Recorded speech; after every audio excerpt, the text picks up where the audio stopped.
abused. We got to do something about the opioid addiction. Now it's a healthcare issue. Right. Right. Yeah. Oh yeah. It's not an addiction. It's a disease now. Now it's a disease. Right. But before, when it was ravaging our community, that they probably funded, because if you go back to the Iran-Contra, it tells you how the drugs got here in the first place in central LA. It started the pipeline through the United States. So, Freeway Ricky Ross, just read his story, you'll understand. So, I mean, I'm like, really, dog?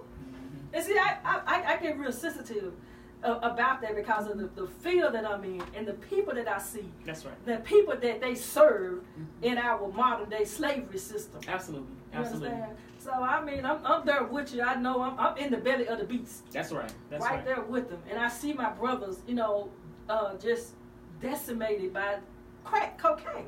Now we got this new one that everybody's all up in arms about, and they want to do a lot for it. Why? Because it's in the suburbs now. White. It's in the upper class. It's in the up, not the middle class. It's past the middle class. It's out in Omaha.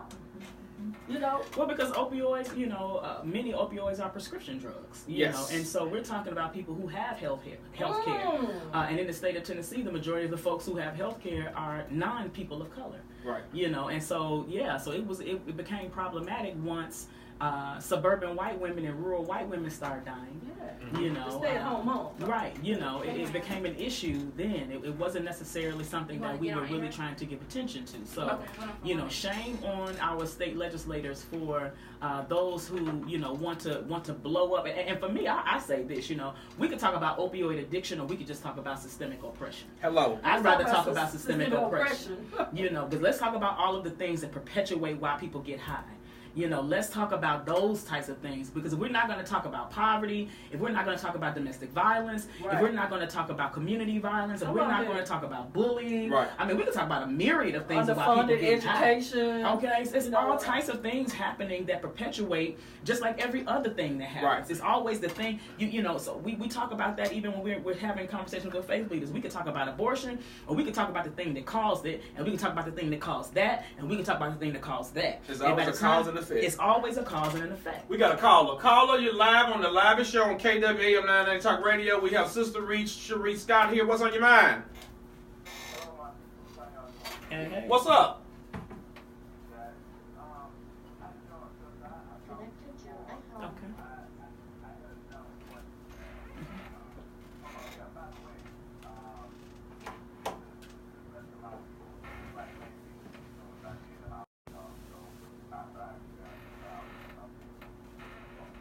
Stop out that line, David. What's your question?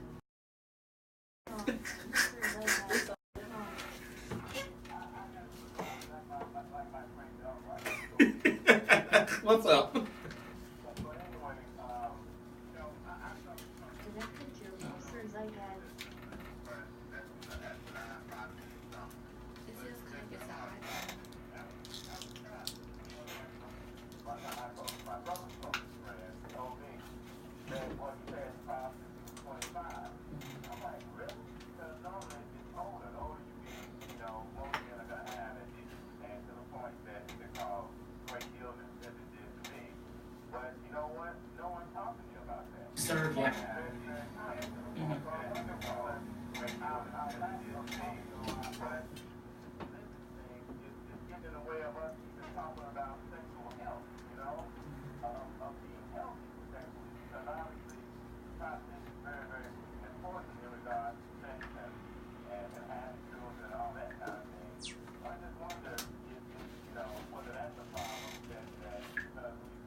I think the baseline is education.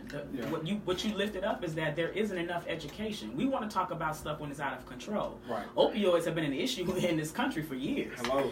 But when things started getting out of control, when folks who control the conversation started losing loved ones, then it became a conversation. That's good. When folks who start losing loved ones to prostate cancer, it became a conversation. And this is when it's happening to black and brown bodies, nobody really seems to care. Right. But when white bodies bodies die, when privilege dies, Right. when privilege is impacted, then all of a sudden we want to have a conversation, we want to march, we want to, have a rally, we want to have speak out, we want to go to the talk, we want to go to the Hill, we want to do all of these, important things.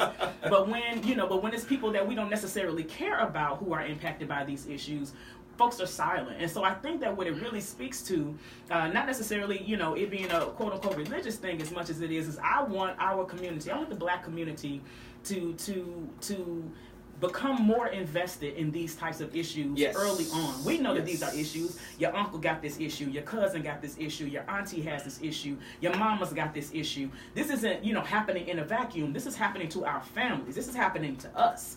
Right? And so we've got to be able to talk about these issues and continue to push on these issues and continue to try to fight policy around these issues.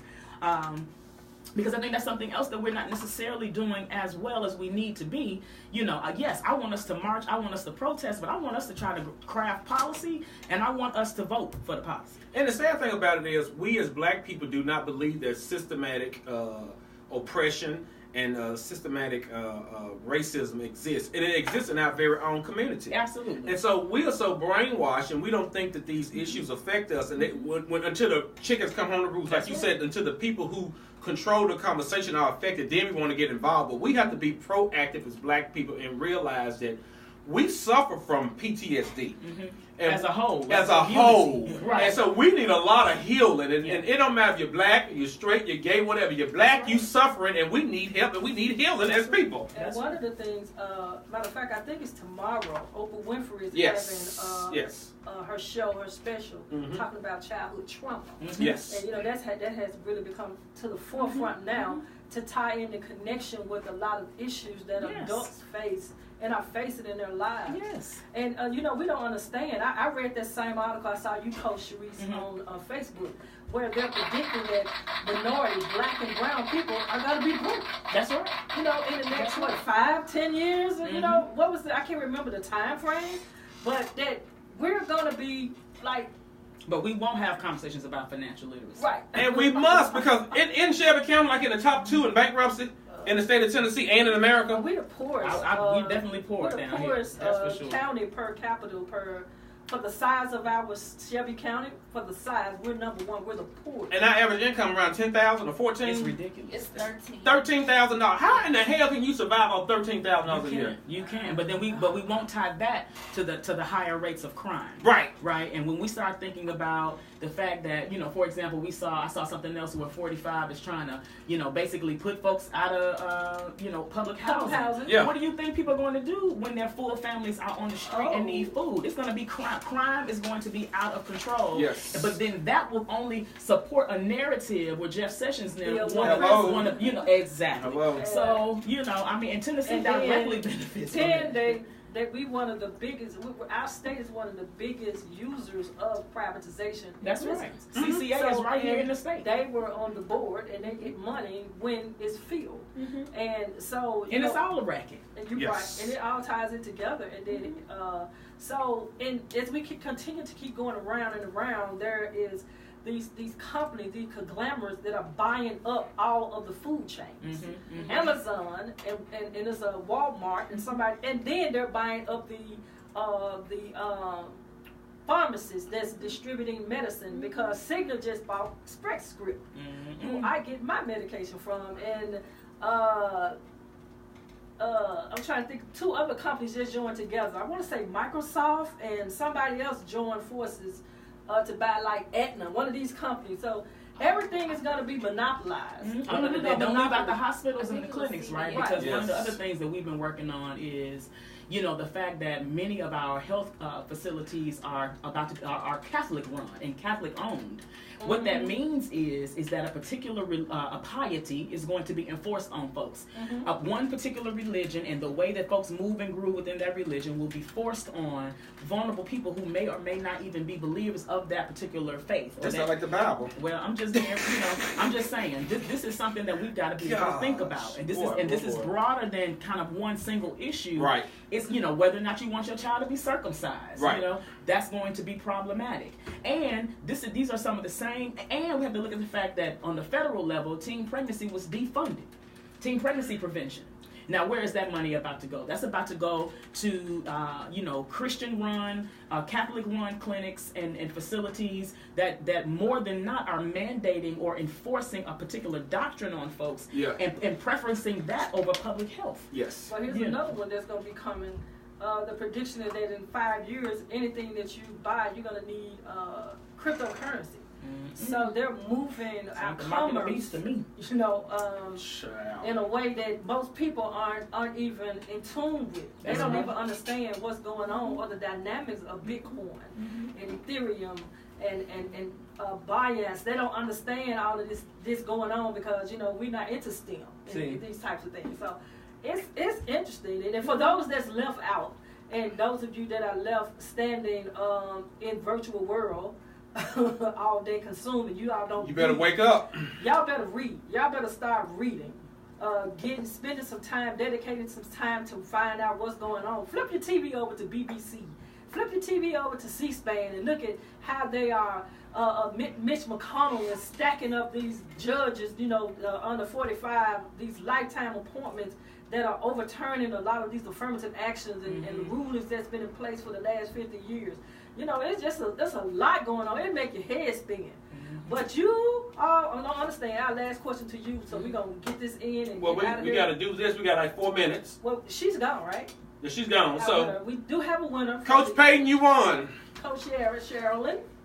Oh, Sherilyn won. Yeah, Sherilyn on that thing. She's been in here. She understands how it works. She got those 2 tickets, so congratulations. I'll be calling you after the radio show to give you more information about where to pick your tickets up for that event at Rumble Room on March the 25th. Awesome. So, Cherie, just quickly, in about a minute or two, we were talking about voting. We kind of touched on it a little bit. Why do you think it's really, really important for our community or anybody that's against oppression, get out and vote? What's that saying? If you're not at the table, you're on the menu. Right. That's why. Hello. You know what I'm saying? We got to do it. And upcoming, we have on March the 28th, Sister Reach has a project called the Deep South Regional Roundtable, and we are doing our Black Folks Day on the Hill on March 28th. So we want Memphis to show up and show out. If you go on the Sister Reach Facebook page, or you can, look for Black Folks Day on the Hill on Facebook. We want folks to be there because we need folks to be coming to have these types of conversations on the Hill with legislators, and we need you to register to vote. We need you to register by April 2nd so that you can vote in the August 2nd primary election, and that's the one. That's the one we need you to vote there. That's where city council, that's where county mayor, state representatives. We want to make sure that we have these people. We want to make sure that those folks are being voted on. Our county commissioners. You know what I'm saying? We want to make sure that the folks who impact our lives or the things that are happening on our day to day. Right. We need to know who's running, and we need to know what they stand for. And look, and if it's not something that you stand for, you are the voter. You are the boss. Yes. Right. So you get to say, hey, this is what I need you to focus on. And if you're not focusing on that, me and my clan, we're not going to vote for you. Hello. We've got to be able to put pressure on folks. We got to be, I know that Senator Harris is now running for county mayor of Shelby County. Yes. Absolutely. And we cannot afford to let Trump supporter Terry Rowland or the other candidate to get in office. So we got to get Senator Harris in office. We got to get Tammy on that county commissioner. We got to get who else running for county commissioner? There's so many folks running. Some more people. I'm gonna get all their names. But we got to get all of our people who stand up for righteousness and stand up for all people on these seats, and don't let none of these David Dennison Trump supporters on the ticket. Hell no to Terry Rowland. No. Go ahead. Our girl, and she's circling back, Tammy Sawyer. We're going to have her back in the studio again. Awesome. We're doing all we can to get our sister voice out there to get her heard, and congratulations on your recent recognition. And then they tried to rescind a vote. Yes, they did. But Cherisse Scott has been in the studio. It's been a wonderful time, as always, dialoguing with you. It's never a boring moment. Y'all come out March 28th, Black Folks Down the Hill.